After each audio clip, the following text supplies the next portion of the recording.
Hello everybody, this is John the Comic Guy, and on Friday the 5th of April was load-in day. We loaded up about 6,000 comics. It was like 22 long boxes on our way to Ocean City, New Jersey.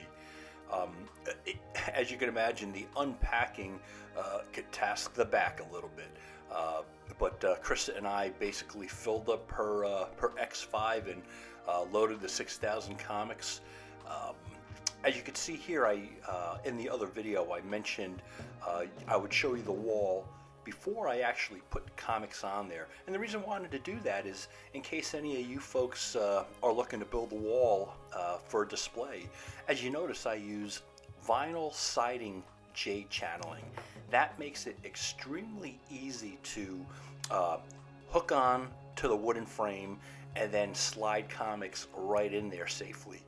I find that to be the lightest, most efficient way to put up and break down the wall. So I like it. Now you'll see as the wall is full, it holds so many books, and again, you saw it was like a 6-inch radius package as I wrapped Velcro around it. So easy. I think the inventory I have this convention is the best I've ever had, with Golden Age, so many superhero Silver Age, and again, the United Collectors Group logo. If you see any vendors with it, such as John from J&J Comics, we have about 125 years of experience. Well, I can tell you there's one thing consistent among all vendors is when the doors open on day one, and day two in fact, but on day one when the doors open, people are so excited. Vendors can't wait for people to start coming in and shopping. It's just a buzz in the room, and these are a consistent great bunch of vendors. I think there might have been like 20 vendors in there, and 18 of them were familiar to me. So we all are comfortable with each other. It's a great bunch of guys, great products. Walking around, it's funny. After the end of day two, as you can imagine, my feet feel like the same way they feel when you're walking around for a week at Disney World. You're on your feet all the time, and they provide chairs. It's a great venue, and they give you chairs, but again, the adrenaline is rushing, and I find myself on my feet. On day one, it was doors were open from 10 to 5. Day two, the doors were open from 10 to 4. And I would say if I sat down a total of 15 minutes between both days, that would be a lot. Between us, I didn't even go to the restroom. I just stayed on my feet and wanted to mingle and talk to people. And times like this, as you can see, I'm walking around looking at other people's products. At the end of this video, I'm going to show everybody some of the pickups I got. I had, from this one event, 3 books that I ended up getting that I'm going to keep for my own collection. And being a vendor is great.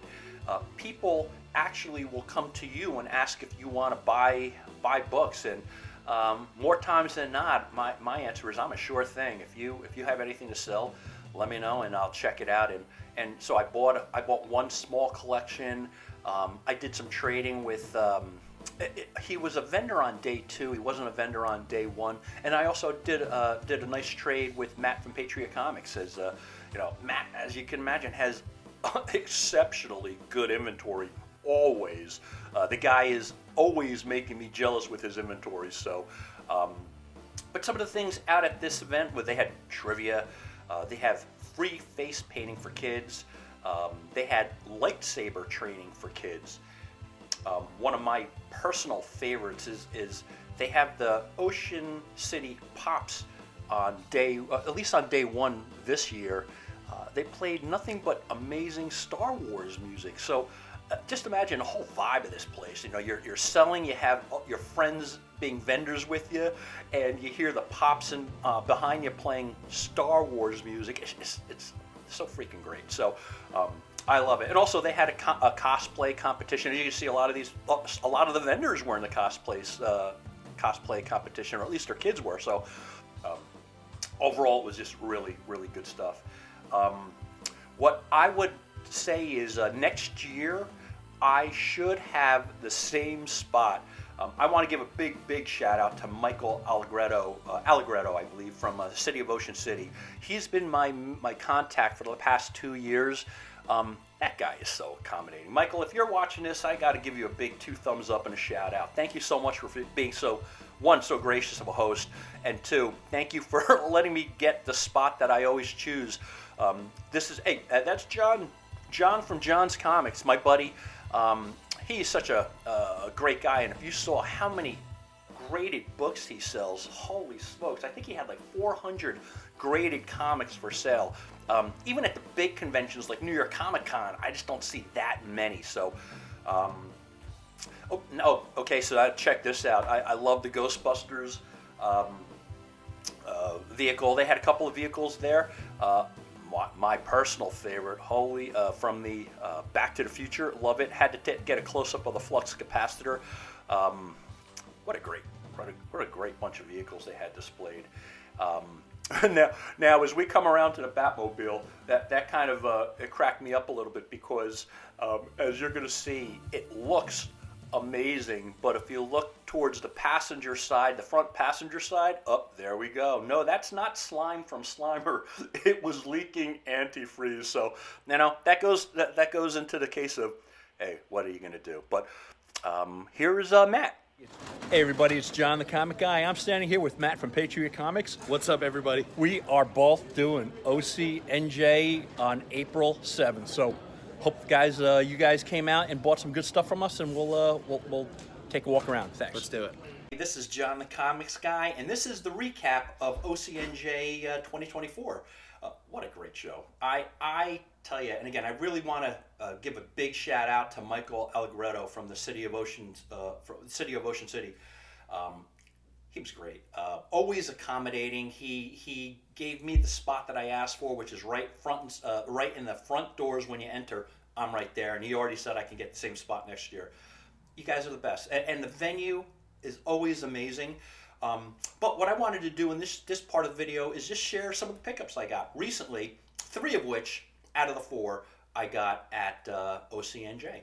So the first pickup I got recently, I think this was a couple of days before the show, was through a trade, is this. It was really The Amazing Spider-Man #9. I've always wanted this book. I always loved the cover. And this is a low-grade copy, but I'm just happy to own it. So when I had an opportunity to trade for this, I did. So again, low-grade copies, but I think you guys know I'm not a high-grade bigot. I'll take a low-grade copy as long as I have it in my collection, and if I could upgrade it in the future, all the better. So great. So that was before OCNJ.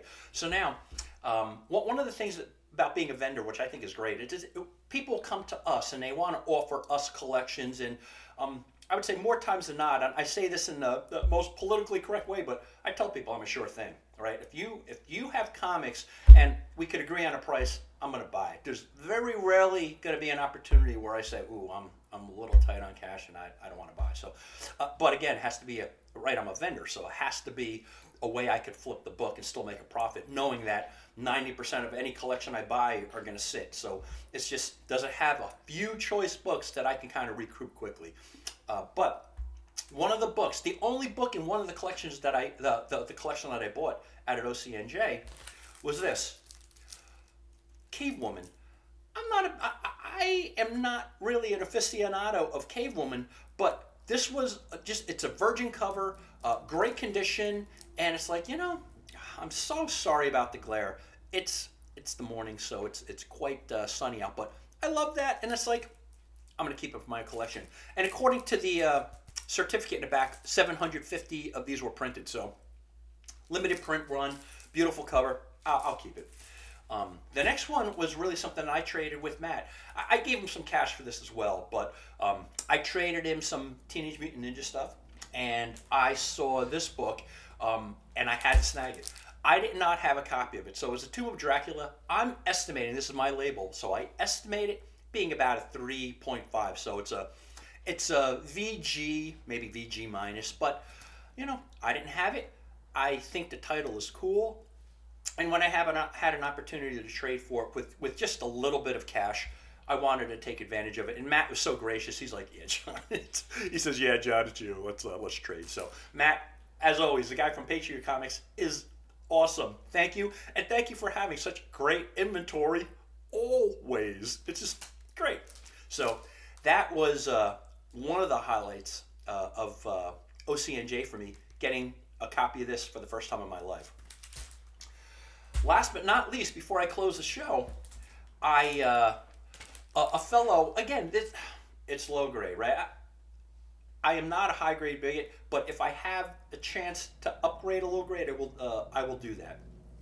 This is something I did not have in my collection before. Amazing Spider-Man 13. The fellow was he bought some stuff from me day one. He asked if I would trade on day two. He came by. I think a part of this was I traded like a Hulk 182, a decent copy. But and I forget his name. He was such a great guy, very gracious, very flexible. I saw this being a 0.5. I almost passed on it because, again, while I'm not crazy about super high grade books as a requirement, I certainly don't typically go for a 0.5. But I didn't have it in my collection. He's such a nice guy. And I think the trade was very reasonable. It wasn't only for the 180, by the way. I actually gave him like $400 in credits. But I knew what I had in my inventory, what I had invested. I didn't have a copy of this, and sometimes I've always liked this cover. This, and I think it's Amazing Spider-Man 66, are like my two favorite Mysterio covers. But this in particular is something that I needed for my collection, and it's like, it's graded, it's untampered with. Let me pop and do it. So this was for me, along with Tomb of Dracula, the highlight of my pickups for OCNJ. Besides that, seeing a lot of you fine people there was great. So I appreciated you all stopping and saying hi to me. It's always great seeing you. By the way, check the description out on this YouTube, because I created, and I got to say thanks to my daughter and my son-in-law. They advised me to start an Instagram account so I could keep you guys posted that way as well. So if you can, go and subscribe to my Instagram. I'm going to try to make it as easy as possible for people to subscribe to me and to find me on Instagram. If for some reason you don't have access to the description, which I can't see how you wouldn't, but check out John the Comics Guy on Instagram, and then we'll also stay connected to there. And I also believe that's one of the best ways to message me if you need me. So anyway, everybody, I want to thank you so much for watching me and OCNJ 2024. Thank you for sticking with me to see my great pickups. I'm very excited about them all. If you love this kind of content, please hit subscribe. Ask your friends to subscribe. And I will talk to you all soon. Thank you much.